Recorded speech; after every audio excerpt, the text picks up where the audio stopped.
prend ta place. Jésus prend ta place. Jésus prend ta place. Prends ta place, Jésus.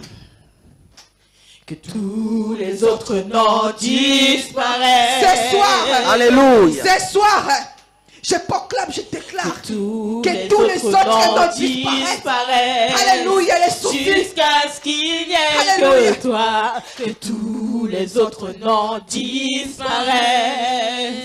Jésus prend ta place. Jésus prend ta place. Jésus prend ta place. Jésus prend ta place. Oh, Shidabara Santa Baba. Bien-aimé, élève la voix, prie. Que tous les autres noms disparaissent. Que Jésus prend ta place.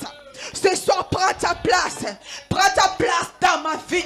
Prends ta place dans la vie de mes enfants. Prends ta place, Jésus. Prends ta place. Hey, Yabada Shide, bébé. Prends ta place. Ce soir, prends ta place.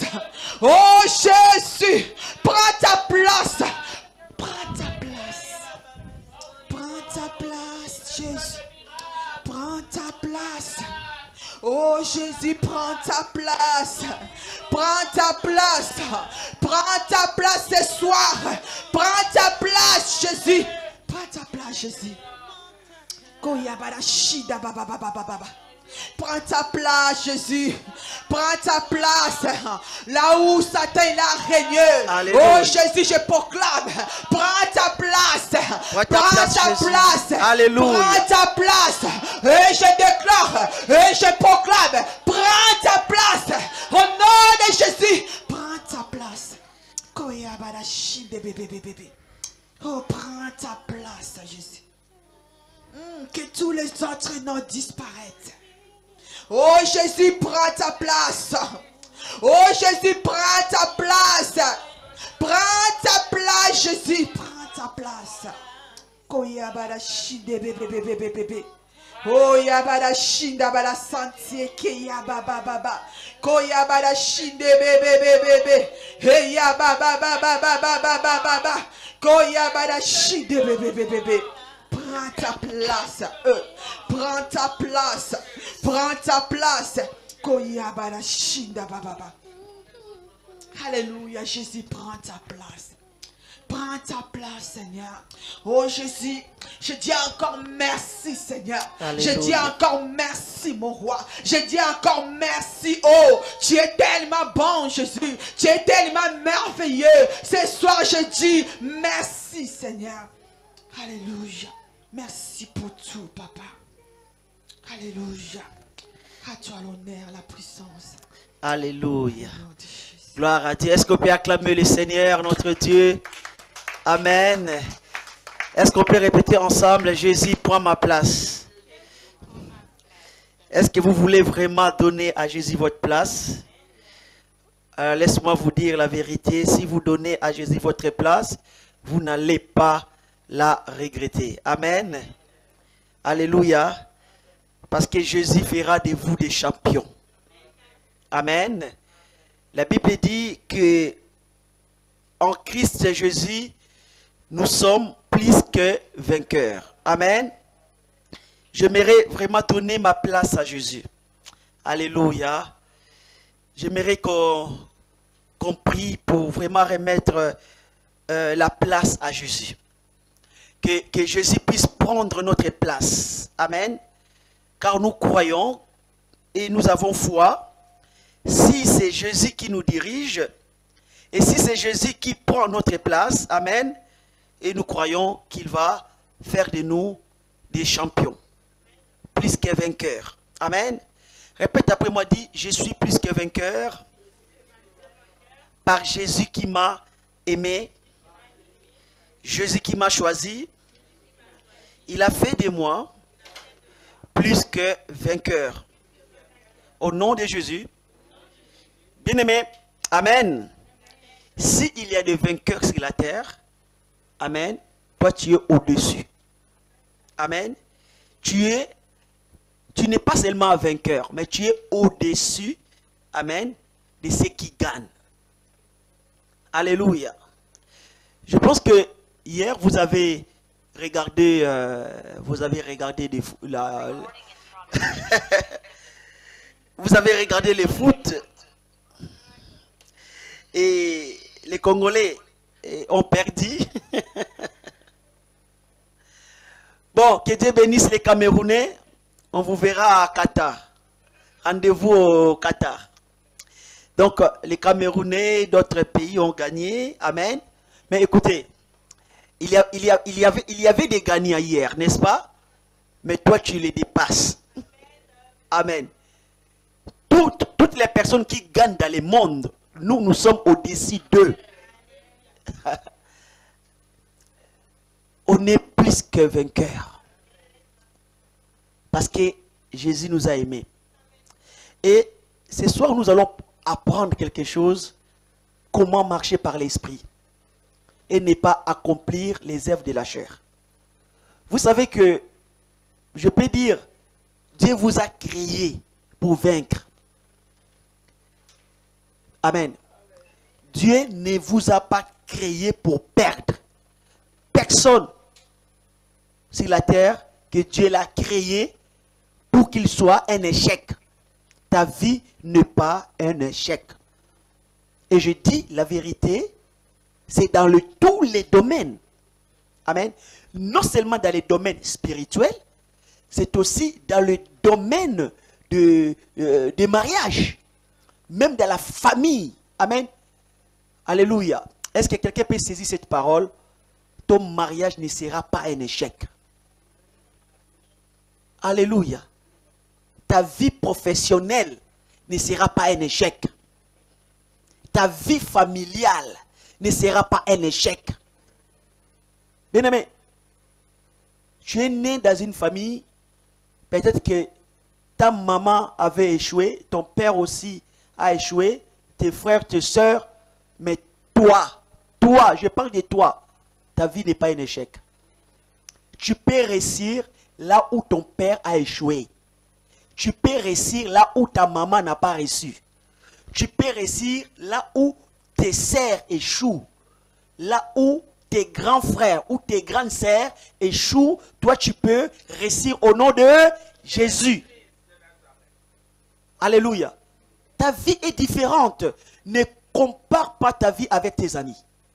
Ne compare pas ta vie avec les membres de ta famille biologique. Et ne compare pas ta vie aussi avec les frères et sœurs qui sont dans l'église. Amen. Parce que ta vie est différente. Nous sommes dans la même église, n'est-ce pas? Et il y en a qui échouent, mais qui sont dans l'église. Il y en a qui divorcent, mais qui sont dans l'église. Mais toi, ta vie est différente. Pourquoi? Parce qu'il s'agit de l'alliance et de l'engagement. La raison pour laquelle tu ne compares pas ta vie avec les autres. Parce que la manière que toi tu t'es engagé avec Dieu, ça fait la différence. Toi comme tu es là, tu peux mettre les matchs de football à côté pour aller à l'église. Mais d'autres personnes ne peuvent pas faire ça. Quand il s'agit de choisir l'église et le football, surtout si il est ou elle est fanatique de Marseille, de Paris, et le match de Paris où Marseille joue en même temps que l'air de l'église. Mais celui qui a un engagement profond avec Dieu, il mettra les choses qu'il aime, il mettra de côté pour venir au rendez-vous avec Dieu. Et la raison pour laquelle que notre engagement est différent les uns et les autres. Alléluia. Répète après moi, dis, la manière que moi j'aime Dieu est différente. Alléluia. Vous savez, quand Dieu a choisi Moïse, il a choisi qui? Moïse. Et à un moment, il y a eu la sœur de Moïse et son frère qui se sont levés contre Moïse. Et qu'est-ce qu'ils ont dit? Ils ont dit, est-ce que Dieu ne nous parle, est-ce que Dieu ne nous parle pas comme il parle à Moïse? Donc, ils se sont mis en égalité avec Moïse. Or, ils ne savaient pas que l'engagement que Moïse avait avec Dieu était différent. Et quand Dieu est descendu, vous savez ce que Dieu a dit? Dieu a dit à la sœur de Moïse et à son frère, il a dit, vous n'avez pas eu peur de parler contre mon serviteur Moïse. Et Dieu était en colère. Il a dit, quand même que j'ai choisi un prophète sur la terre, je lui parle par les songes, par des rêves, mais ce n'est pas ainsi avec Moïse. Moïse, je parle avec Moïse face à face. Dis, mon engagement avec Dieu est différent. Amen. Bien-aimé, ton engagement est la raison pour laquelle il ne faut pas comparer ta vie avec les autres. Alléluia. Et la Bible dira que Moïse était fort patient. Quand Dieu t'a choisi, alléluia, quand Dieu établit une alliance avec toi, et c'est ça qui fait la différence. La raison pour laquelle il ne faut jamais avoir peur. Il ne faut jamais avoir peur de la vie. Il ne faut jamais avoir peur de ton avenir. Répète après moi, dis, mon avenir est entre les mains de Dieu. Souvent, quand nous regardons ce qui passe chez les autres, on a peur. Bien-aimé, tu es différent des autres. Amen. Donc, ce soir, nous allons parler d'un sujet important. En tout cas, ne ratez pas jusqu'à la fin. Parce que c'est la connaissance que tu vas recevoir ce soir. Et je crois de tout mon cœur que cette connaissance va t'aider à prendre ta place. Je vais appeler notre sœur Minderline, si elle peut s'approcher pour nous aider à faire la lecture de la Bible, la parole de Dieu. Amen. Gloire à Dieu. Que Dieu soit loué, que Dieu soit béni. Est-ce qu'on peut acclamer pour notre Seigneur, pour Jésus-Christ, notre Roi, notre Dieu. Alléluia. Amen. Gloire à Dieu. Merci Seigneur. Nous allons lire la parole de Dieu dans les livres de Galates, chapitre 5, verset 16. Galates, chapitre 5, verset 16. Donc, notre thème, vous le savez. Est-ce que quelqu'un peut me rappeler les thèmes? Quel est notre thème de ce soir? Bon, je vous l'ai dit. Comment marcher par l'esprit et ne pas accomplir les œuvres de la chair. On lit Galates chapitre 5 verset 16. Je dis donc, marchez selon l'esprit et vous n'accomplirez pas les désirs de la chair. Car la chair a des désirs contraires à ceux de l'esprit et l'esprit en a de contraires à ceux de la chair. Ils sont opposés entre eux afin que vous ne fassiez point ce que vous voudriez. Si vous êtes conduits par l'esprit, vous n'êtes point sous la loi. Or, les œuvres de la chair sont manifestes. Ce sont l'impudicité, l'impureté, la dissolution, l'idolâtrie, la magie, les inimitiés, les querelles, les jalousies, les animosités, les disputes, les divisions, les sectes, l'envie, l'ivrognerie, les excès de table et les choses semblables. Je vous dis d'avance, comme je l'ai dit, que ceux qui commettent de telles choses n'hériteront point le royaume de Dieu. Mais le fruit de l'esprit, c'est l'amour, la joie, la paix, la patience, la bonté, la bénignité, la fidélité, la douceur, la tempérance. La loi n'est pas contre ces choses. Ceux qui sont à Jésus-Christ ont crucifié la chair avec ses passions et ses désirs. Si nous vivons par l'esprit, marchons aussi selon l'esprit. Amen. Amen. Est-ce qu'on peut acclamer le Seigneur pour sa parole? Est-ce que quelqu'un peut dire la parole de Dieu est très très claire? Amen. Premièrement, j'aimerais définir les mots chair. C'est vrai que vous attendez souvent, on parle de la chair. La chair, c'est quoi? Amen. Donc, la première définition, parce que je vais donner deux définitions. Donc la première définition, la chair, c'est la substance du corps vivant. La chair, c'est la substance du corps vivant qui recouvre les os. Donc vous voyez, mes os sont recouverts par la chair. Donc vous voyez la chair, vous voyez ma chair, mais vous ne voyez pas mes os.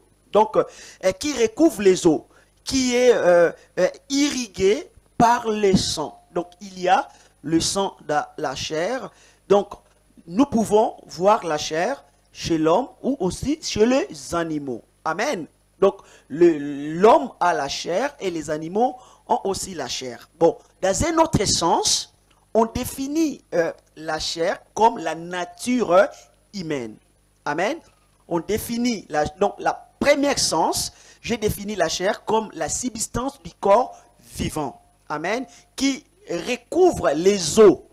Donc, dans la chair, bien sûr, il y a le sang. Le sang dedans.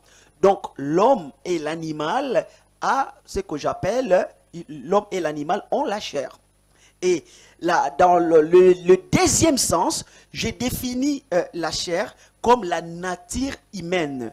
La nature terrestre de l'homme, séparée de la nature de Dieu. Je répète encore, j'ai défini la chair comme la nature terrestre de l'homme. Donc, amen. Donc, c'est la partie sensuelle de l'homme, comme aussi la nature d'animal. Vous comprenez? C'est la nature. Une partie de nous qui n'est pas régénérée, c'est-à-dire qui n'est pas né de nouveau. Alléluia. Est-ce que vous avez saisi? Alléluia. Donc, la chair, c'est aussi une influence qui habite dans notre membre, qui habite en nous. Et cette influence s'oppose à Dieu. Et cette influence nous pousse à pécher. Je répète encore, le troisième sens de ma définition, la chair c'est une influence qui habite en nous et cette influence s'oppose à Dieu et à l'Esprit de Dieu et cette influence nous pousse à pécher. Et nous avons lu avec notre sœur Minderline, la Bible dit qu'il y a les œuvres de la chair. Donc la chair est accompagnée avec des œuvres. Si tu me dis, pasteur Nabié, comment je dois comprendre si je suis dans la chair ou pas? La Bible nous a expliqué, tout est clair. Comment je dois savoir que je suis dans la chair? Notre sœur Minderline va nous trouver les passages où la Bible parle des œuvres de la chair. Comment je dois savoir si je suis dans la chair ou je suis dans l'esprit? C'est facile. Amen. Il faut tout simplement regarder les fruits, tes œuvres. Qu'est-ce que tu fais? Amen. Et par tes œuvres, par tes fruits, par tes actions, tu vas facilement, très facilement comprendre si tu es dans la chair ou dans l'esprit. Amen. Prenons exemple. On va lire les œuvres de la chair. Notre sœur va lire. Donc, toujours Galates 5, 19. Or, les œuvres de la chair sont manifestes, ce sont l'impudicité. Amen. Donc, c'est-à-dire que si je suis dans l'impudicité, cela veut dire que je suis dans la chair. Continue, ma sœur. L'impureté. Oui. La dissolution. L'idolâtrie. La magie. Les inimitiés. Les querelles. Les jalousies. Les animosités. Les disputes. Les divisions, les sectes, l'envie, l'ivrognerie, les excès de table et les choses semblables. Amen. Donc, c'est-à-dire que c'est simple pour comprendre, parce que beaucoup de personnes ne comprennent pas quand est-ce qu'ils se trouvent dans la chair. C'est simple. La Bible nous a donné des éléments, amen, qui vont nous aider à comprendre si je suis dans la chair ou pas. Amen. C'est pas les œuvres de la chair. La Bible dit, on les reconnaîtra par leurs fruits. Amen. Donc, il y a aussi les œuvres de l'esprit. Bon, je vais arriver là après. Je vais d'abord expliquer en grec maintenant. La chair signifie sarx. Sarx, la chair. En grec, c'est sarx. En français, on dit chair. En grec, sarx. Donc, en français, on dit chair.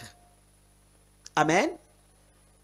Est-ce que vous avez saisi la définition du mot chair? Maintenant, je vais définir l'esprit. L'esprit, en grec, c'est pinéma. Et le mot pinéma signifie un mouvement d'air. Ou on peut parler aussi du vent, le vent. Un mouvement d'air ou le vent. Donc, l'esprit, c'est la nature. C'est aussi la nature. Mais quelle nature? Mais c'est la nature de Christ. La nature divine en nous. Ce qu'on appelle l'esprit, c'est la nature de Christ, la nature spirituelle de Dieu, de Christ en nous. Amen. Cela veut dire que l'esprit en nous possède la vie, possède la connaissance. Et l'esprit nous aide à vivre la vie de Dieu. Sans l'esprit, tu ne peux pas vivre la vie de Dieu. Amen. Et l'esprit, parfois, se manifeste à travers nos vies par la conscience. Alléluia. Quand on est né de nouveau, alléluia, et l'esprit qui est en nous, qui est né de nouveau, l'esprit se sert de notre conscience pour nous guider, pour nous montrer la direction. Alléluia. Parce que si je vous parle de l'esprit, c'est un peu vague.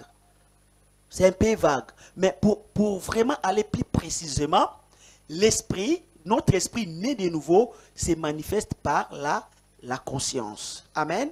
Donc, la Bible nous parle aussi des œuvres de l'esprit. Comment je dois comprendre si je suis dans l'esprit ou non? C'est simple. C'est par les fruits de l'esprit. Donc, nous allons lire dans la parole de Dieu quels sont les fruits de l'esprit qui va nous aider à comprendre si je suis dans l'esprit ou non. Oui. Galates 5, 22. Mais le fruit de l'esprit, c'est l'amour, la joie, la paix, la patience, la bonté, la bénignité, la fidélité, la douceur, la tempérance. Amen. Donc nous avons vu les fruits, les 9 fruits de l'esprit. Et je vais aller plus loin pour vous expliquer que la chair a des désirs. L'esprit aussi a de désirs. Amen. Et la Bible dit qu'il y a un combat qui se passe en nous. Ce combat, c'est entre, si on peut, la vidéo, la personne qui est la vidéo, si on peut comprendre, donc c'est-à-dire il y a un combat entre le désir de l'esprit et les désirs de la chair. Il faut comprendre que la chair n'est pas née de nouveau. La chair, c'est la partie de nous, c'est l'association de notre âme et de notre corps. Amen. Donc, notre âme n'est pas née de nouveau. Notre âme est naturelle. Et quand vous avez des sentiments, vous avez des émotions, c'est à partir de votre âme. Âme, c'est-à-dire, c'est votre vie active. Et ce n'est pas né de nouveau. Et l'association de notre âme et de notre corps, amen, la chair agit dans le désassociation. L'âme et aussi le corps. Amen. Et l'esprit, notre esprit, fonctionne par le Saint-Esprit. Donc, le Saint-Esprit vient habiter notre esprit, donc c'est-à-dire, il vient donner vie à notre esprit. Et maintenant, selon la volonté de Dieu, il faut que notre esprit, amen, soit les guides de notre âme et de notre corps. Mais si c'est l'âme qui est le guide pour diriger le corps, ce que j'appelle, ça sera la vie charnelle. Amen. Donc, la vie charnelle, c'est quand l'âme dirige le corps. Quand l'âme devient guide, le guide principal pour diriger ta vie. Donc, c'est-à-dire, si tu es conduit par tes sentiments de l'âme, par tes émotions de l'âme, c'est la vie charnelle. C'est la vie naturelle. Alléluia. Mais selon la volonté de Dieu, Dieu veut que ça soit le contraire. Ça soit l'esprit qui dirige l'âme. Amen. C'est l'esprit qui dirige l'âme et le corps. Il faut que l'âme soit un instrument de l'esprit. Il faut que l'esprit se sert de l'âme. Mais si c'est l'âme qui se sert du corps, c'est ce qu'on appelle la vie charnelle. Alléluia. Un homme charnel, c'est qui? Un homme charnel, c'est un homme qui se laisse conduire par ses propres désirs, par ses propres sentiments. Donc, il n'est pas conduit par l'Esprit de Dieu, il est conduit par lui-même. Ça, c'est la vie de la chair. Quand tu prends des décisions par toi-même, sans consulter Dieu, ni consulter les Saint-Esprit, ni lire la Bible, si tes décisions ne sont pas motivées par la parole de Dieu, si tes décisions sont motivées par ton âme, c'est la vie charnelle. Est-ce que jusque-là vous comprenez?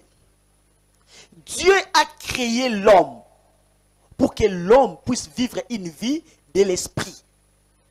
Adam et Ève, avant de pécher, ils vivaient une vie de l'esprit. Amen. Parce que la Bible dit, Adam et Ève pouvaient rencontrer Dieu et parler avec Dieu le soir sans problème. Or, la Bible dit, Dieu est esprit. Et les vrais adorateurs adoreront le Père en esprit et en vérité. Donc Adam et Ève ne pouvaient pas avoir la relation avec Dieu dans la chair. Non. La relation entre Adam et Dieu était une relation spirituelle. Amen. Adam ne connaissait pas le mal. Il ne connaissait pas le bien. Amen. Il vivait une vie de l'esprit. Parce que tu ne peux pas être en relation avec Dieu dans la vie charnelle. C'est impossible. Dès que tu entres dans la vie charnelle, tu te sépares de Dieu. Alléluia. Parce que la Bible dit Dieu est esprit. Il faut que ceux qui l'adorent, l'adorent en esprit et en vérité. On ne peut pas adorer Dieu dans la chair. Ça ne marchera pas. Même si tu danses, tu chantes, même si tu as une belle voix, même si tu es un bon prédicateur. Mais si ce que tu fais, tu le fais dans la chair, Dieu n'est pas avec toi. Amen. On peut servir Dieu que dans l'esprit. La raison pour laquelle, je répète encore, Adam et Ève, avant que le péché entre dans le monde, ils vivaient une vie de l'esprit. On peut lire la parole de Dieu dans les livres de Genèse, chapitre 2, versets 16 à 17. Lisons la parole de Dieu. Genèse, chapitre 2, versets 16 à 17. L'Éternel Dieu donna cet ordre à l'homme. Tu pourras manger de tous les arbres du jardin, mais tu ne mangeras pas de l'arbre de la connaissance du bien et du mal, car le jour où tu en mangeras, tu mourras. Amen. Et comment la vie de l'esprit était disparue dans le jardin d'Éden ou dans la vie d'Adam. Vous savez pourquoi? C'était la désobéissance. Donc la désobéissance ou la consommation de ces fruits qu'on appelle les fruits de connaissance du bien et le mal a étouffé la vie de l'esprit. Et quand la vie de l'esprit était étouffée en l'homme, Dieu s'est séparé de l'homme. Et c'est ce qu'on appelle la mort spirituelle. La mort spirituelle, c'est quoi? Écoutez-moi bien. La mort spirituelle n'est que la cessation de la vie de l'esprit. Donc, c'est-à-dire que quand la vie de l'esprit s'arrête, c'est la mort spirituelle. Vous savez, quand est-ce qu'on peut déclarer une personne est morte? Quand? quand il n'y a plus de souffle de vie. C'est-à-dire que quand son corps devient inactif. Quand son corps cesse de vivre, on dit la mort physique. Et la mort spirituelle, c'est quoi? C'est quand l'esprit, la vie de l'esprit s'arrête. C'est ça.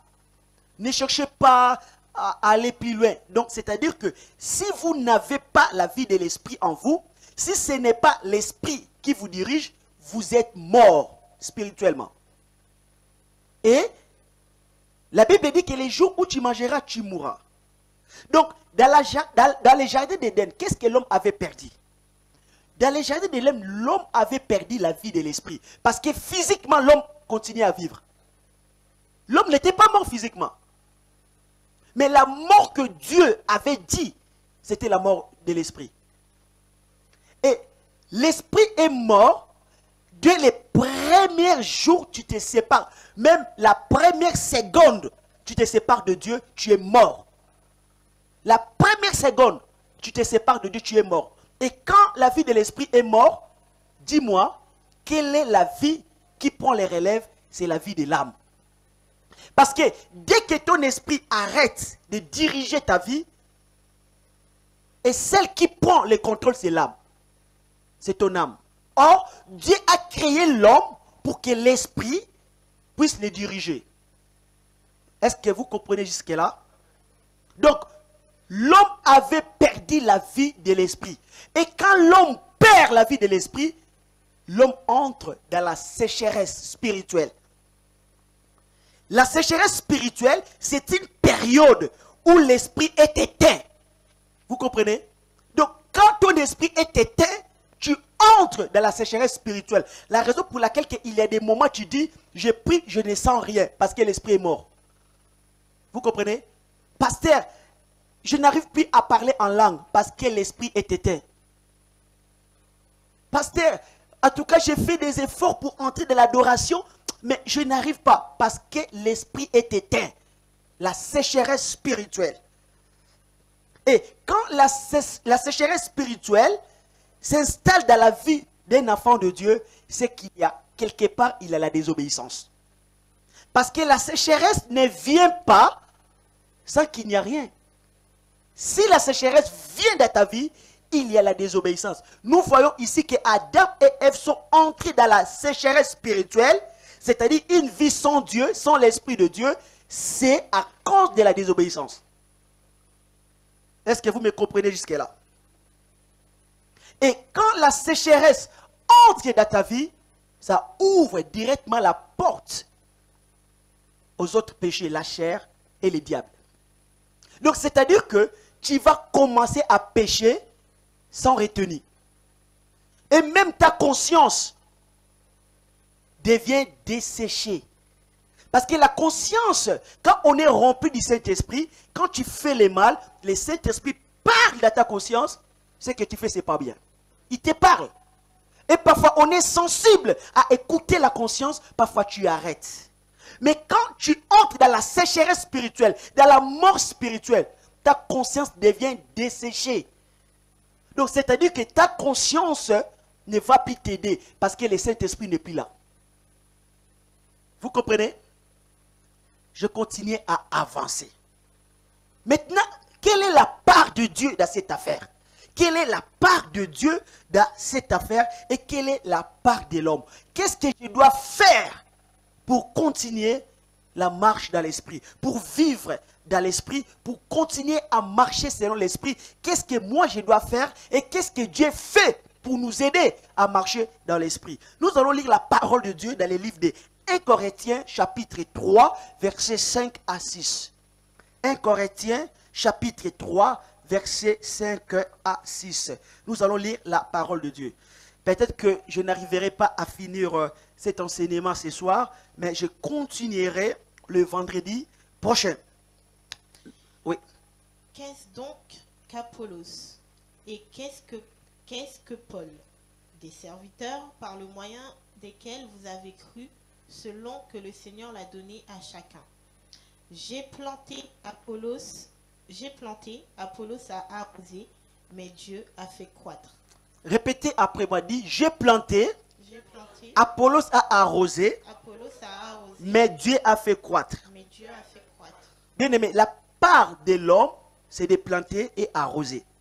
La part de Dieu, c'est quoi? Il fait croître. Amen. Donc Dieu fait pousser. L'homme plante et arrose. Donc, c'est-à-dire, pour marcher dans l'esprit, l'homme doit respecter sa part. Dieu a demandé à l'homme de faire que quelque chose qui n'est pas difficile. C'est-à-dire, de planter et arroser. Dieu dit, pour la croissance, c'est moi qui s'en occupe. Pour les miracles, c'est mon affaire. Pour la guérison, c'est mon affaire. Pour changer ta vie, c'est mon affaire. Pour transformer ta situation, c'est mon affaire. Mais toi, je te demande de planter et arroser.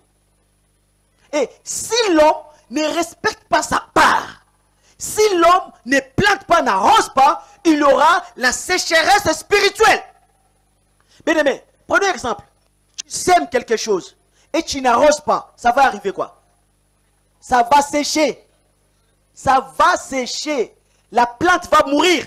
Donc, c'est-à-dire que si tu sèmes la plante, il faut aussi arroser la plante. Et Dieu va faire grandir la plante. Mais si tu ne plantes pas, tu n'arroses pas, il n'y aura pas la vie spirituelle. Il n'y aura rien du tout. Amen. Est-ce que jusque-là vous saisissez? Donc, la part de Dieu, c'est de faire croître. Et la part de l'homme, il faut planter, il faut arroser. Amen. Planter, c'est quoi? Planter, comment je dois planter? Donc, c'est-à-dire que ton cœur, écoutez-moi bien, ton cœur, c'est comme le champ, c'est comme un terrain. Amen. Ton cœur est comme un terrain. Et c'est là que tu dois planter. C'est-à-dire, tu dois planter des choses dans ton cœur. Qu'est-ce que tu dois planter? Tu dois planter la parole de Dieu. Est-ce que quelqu'un a saisi la parole de Dieu? Bien aimé, le fait que vous êtes là, vous m'écoutez, vous êtes en train de planter. Parce que la parole de Dieu pénètre dans vos cœurs. La parole de Dieu pénètre dans votre esprit. Quand vous lisez la Bible, vous êtes en train de planter. Amen. Parce que la parole de Dieu, c'est une sémence. La parole de Dieu, c'est une sémence. Mais il faut la planter. Ce n'est pas Dieu qui va planter la parole dans votre cœur, c'est vous. Amen. Ce n'est pas Dieu qui va aller chez vous pour vous donner la parole. Non, c'est vous. Vous devez faire des efforts. Venir à l'église, lire la Bible. Amen. Si vous ne faites pas des efforts à lire la Bible, à écouter la parole, Dieu ne vous aidera pas parce que c'est votre part. La part de Dieu, c'est de faire croître, grandir. Dieu a besoin de votre volonté pour votre croissance spirituelle. Alléluia. Bien aimé, le royaume de Dieu ne signifie pas que l'homme doit croiser les bras, rester à la maison, devant la télé. Non, ce n'est pas comme ça. Le royaume de Dieu, ce n'est pas que l'homme doit regarder la télé le matin, le soir, regarder tous les films du monde entier. Ce n'est pas comme ça. Tu dois planter. Tu passes beaucoup de temps avec des amis au téléphone. Tu passes beaucoup de temps à dire, à regarder des choses inutiles. Mais dis-moi, qu'est-ce que tu plantes dans ton cœur? Qu'est-ce que tu plantes dans ton cœur? Parce que tu dois planter. Tous les jours, tu dois te réveiller et planter quelque chose dans ton cœur. C'est comme ça que ça marche. Et quand tu plantes, il faut arroser. Mais comment j'arrose? J'arrose quand je prie. Vous comprenez? Donc, c'est-à-dire que je plante la parole et j'arrose. Arroser, c'est prier. La sémence, c'est la parole. Et j'arrose la sémence quand je prie et je proclame la parole de Dieu. Alléluia. Paul dit, j'ai planté, Apollos a arrosé. Mais c'est lui qui fait grandir, hein, c'est Dieu. Si nous voulons permettre à Dieu, amen, de nous faire grandir, de nous faire marcher dans l'esprit, nous devons remplir notre rôle. Nous devons faire notre part. Que Dieu vous bénisse. Amen. Parce que ce n'est pas par hasard que vous êtes là. Ce n'est pas par hasard. Ce n'est pas par hasard. Amen. Et vous n'êtes pas là pour rien. Non, vous n'êtes pas là pour rien. Vous êtes sage. Parce que vous êtes là pour planter quelque chose dans votre cœur. Amen. Vous savez, un jour, Jésus était dans la maison de Marie et Marthe, les deux sœurs. La Bible dit qu'une sœur était assise sur les pieds de Jésus. Et elle était en train d'écouter. Qu'est-ce qu'elle faisait? Elle plantait la sémence dans son cœur. Et sa sœur était loin. Jésus dit, ta sœur là, elle a choisi quelque chose que personne ne peut l'enlever. Amen.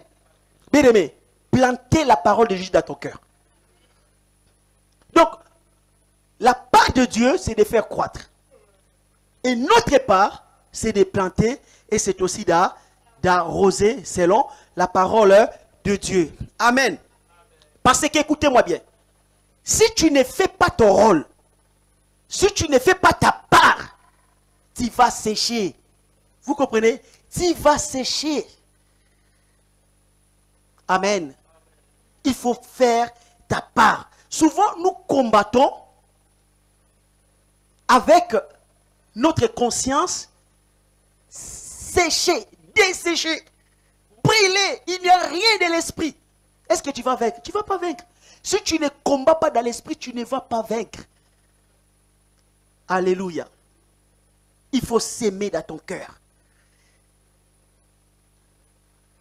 Quand il y a quelque chose dans ton cœur, quand il y a la parole de Dieu dans ton cœur, quand il y a l'esprit de Dieu dans ton cœur, tu vas vaincre dans les combats spirituels. On a besoin du Saint-Esprit. Et le Saint-Esprit viendra dans notre vie, dans notre cœur, c'est lorsque nous plantons et nous arrosons. C'est-à-dire, c'est lorsque je lis la parole, j'écoute la parole de Dieu et je prie. Alléluia. Vous ne pouvez pas négliger la parole de Dieu et la prière. Parce que la parole de Dieu et la prière, ce sont des aliments. Ce sont la nourriture qui alimente notre esprit. Alléluia.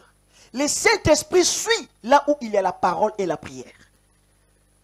Et le Saint-Esprit est en action là où il y a la parole de Dieu et la prière.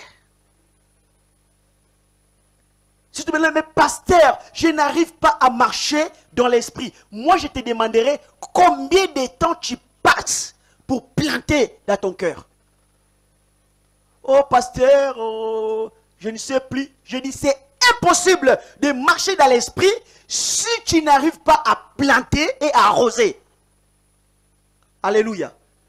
Impossible. La vie de l'esprit devient impossible si les chrétiens n'arrivent pas à planter et à arroser. Ça sera la sécheresse spirituelle. Bien aimé, pendant que je vous parle, mon esprit me dit, il y a des personnes qui me suivent, vous vivez une période de la sécheresse spirituelle. Une période que l'esprit est éteint. Donc c'est-à-dire c'est votre chair, c'est votre âme qui dirige. Et le Seigneur veut vous délivrer de cet état de vie. Amen. C'est nous qui activons, c'est nous qui déclenchons l'opération du Saint-Esprit. Comment? C'est par la parole de Dieu et la prière. Je répète encore, c'est nous qui déclenchons, c'est nous qui activons, amen, l'opération du Saint-Esprit en nous. Comment? Par la parole de Dieu et par la prière. Lorsque je plante dans mon cœur la parole de Dieu, lorsque j'arrose, amen, par la prière, amen, l'opération du Saint-Esprit s'active. Alléluia. Et si je ne plante rien, la Bible dit que c'est lui qui ne moissonne rien, qui ne plante rien. Amen. Il ne faut pas qu'il s'attende à quelque chose. Il aura la sécheresse. Alléluia. La raison pour laquelle je vous supplie, quand même vous êtes fatigué, faites un effort de lire la Bible. Quand même votre corps est fatigué. Bien aimé, est-ce qu'il y a quelqu'un parmi vous, amen, a fait des jours qu'il n'a pas mangé parce qu'il est fatigué? Ouais, même si vous êtes fatigué, mais vous arrivez à manger pour votre corps. Je n'ai jamais vu une personne qui n'a pas mangé depuis le matin, il dort comme ça sans manger. en raison parce que il est fatigué. Mais vous loupez la prière parce que vous êtes fatigué. Vous loupez la parole de Dieu parce que vous êtes fatigué. La raison pour laquelle il y a la sécheresse spirituelle. Pour votre corps, essayez un jour. Essaye un jour. Amen. Tu es fatigué et tu n'as pas mangé. Et quand tu vas te réveiller demain matin, tu seras plus encouragé, n'est-ce pas? Tu seras encore plus fatigué. Amen. Tu seras encore plus fatigué. Alléluia. Et écoutez-moi bien. Quand tu passes la journée, tu n'as pas planté dans ton cœur, tu n'as pas arrosé. Demain, tu sais comment tu vas te réveiller demain matin? Sec, séché. Amen. Parce que l'opération du Saint-Esprit est activée lorsque je lis la parole et je prie. Écoutez-moi bien. Une journée, ça suffit. Si tu n'as pas planté, tu n'as pas arrosé, pour que le lendemain, tu sois sec. La raison pour laquelle que vous dormez, vous avez des mauvais rêves, vous avez des rêves, on vient vous tabasser la nuit, on vient vous faire du mal la nuit, parce que vous dormez dans un état que dans votre cœur, il n'y a rien de planté. Il n'y a pas, c'est sec. Vous savez, il faut combien de temps pour qu'une plante sèche quand il y a le soleil et qu'il n'y a pas d'eau? Vous savez, une journée, ça suffit, non? Quand le soleil tape une jeune plante et qu'il n'y a pas d'eau, une journée, ça suffit. Demain matin, tu vas voir que la plante est morte. Donc, c'est-à-dire que il ne faut pas beaucoup de temps, amen, pour que tu deviennes sec, sèche, pour que tu sèches quand tu négliges la parole de Dieu et la prière. Tu ne peux pas tenir. Je te dis la vérité, tu ne peux pas tenir. Je ne peux pas tenir sans la parole et la prière. Je ne peux pas. C'est comme mon corps physique. Mon corps physique ne peut pas tenir si je n'ai pas mangé, si je n'ai pas alimenté mon corps. L'esprit a besoin d'être alimenté. Alléluia. C'est-à-dire que lorsque je lis la parole et je prie, amen, je suis en train d'activer la vie de l'esprit. Amen. Et facilement, je vais vivre dans l'esprit automatiquement. Sans même me rendre compte, je vais vivre une vie de l'esprit. Alléluia. Est-ce qu'on peut acclamer le Seigneur? Gloire à Dieu. Donc, lorsque nous lisons la parole de Dieu, lorsque nous remplissons notre cœur de la parole de Dieu et la prière, automatiquement, le Saint-Esprit et la puissance de la parole de Dieu agissent en nous. Alléluia. Rien que notre action de lire la Bible, d'écouter la parole, de méditer quelque chose. Bien aimé, vous savez, pendant que vous m'écoutez, je suis sûr, à 100%, il y a quelque chose qui se passe dans vos cœurs. Amen. Et pendant que vous m'écoutez, amen, c'est comme si quelque chose est en train de se déclencher. Quelque chose de spirituel. Parce que la parole de Dieu, c'est comme une allumette. Amen. Et quand tu écoutes la parole, c'est comme si tu es entré d'allumer le feu. Amen. Je suis en train d'allumer le feu spirituel. Et Jésus pouvait dire à ses disciples, alléluia, quand les disciples l'écoutaient, Jésus pouvait leur dire, amen, à cause de la parole, vous êtes sanctifiés. À cause, parce qu'ils écoutaient Jésus, Jésus dit qu'à cause, parce que vous m'écoutez, la parole de Dieu vous sanctifie. Parce que seulement que tu écoutes, tu lis, ça te sanctifie. Ça libère quelque chose spirituel dans ta vie. Est-ce que quelqu'un peut dire amen? On a besoin du Saint-Esprit. Répète après moi, dis, j'ai besoin du Saint-Esprit. Je vais m'arrêter là pour ce soir, parce que j'ai vu le temps, j'ai dépassé déjà les 9 minutes. Je vais m'arrêter, mais je vous promets, là où je me suis arrêté, je continuerai vendredi. Amen. Parce que même si je continue, c'est encore beaucoup, il y a encore beaucoup de choses à dire. Je préfère m'arrêter là. J'aimerais prier pour vous et vendredi, je prierai encore pour vous. Fais-moi nos yeux, remercions le Seigneur pour sa parole. Prions au nom de Jésus. Robaba Santa Kolobolo Rababa. Prions tous ensemble. Prions les Seigneurs. Robobo Santa Kolobolo Rababa Sotoko Babai. Enda Kalabala Robobo Sante Kobabai. Enda Kalabala Robaba Sotoko Lobolo Rababai. Ende Kobaba Santa Kolobolo Rababa Sotoko Babai. Merci Seigneur. Lèvons nos mains, répétez après moi. Dis Seigneur Jésus, aide-moi à lire la parole de Dieu. Que la parole de Dieu soit prioritaire dans ma vie. Aide-moi à prier au nom de Jésus. Je vais vivre selon l'Esprit. J'ai compris ce soir que je peux activer la vie de l'Esprit par la parole de Dieu et par la prière. Et je te remercie pour ta parole ce soir. Au nom de Jésus-Christ. Amen. On peut acclamer le Seigneur. Amen, amen, gloire à Dieu. Donc, je continuerai là où je me suis arrêté. Amen. Donc, ne manquez pas vendredi pour la continuité de cet enseignement. Que le Seigneur vous bénisse.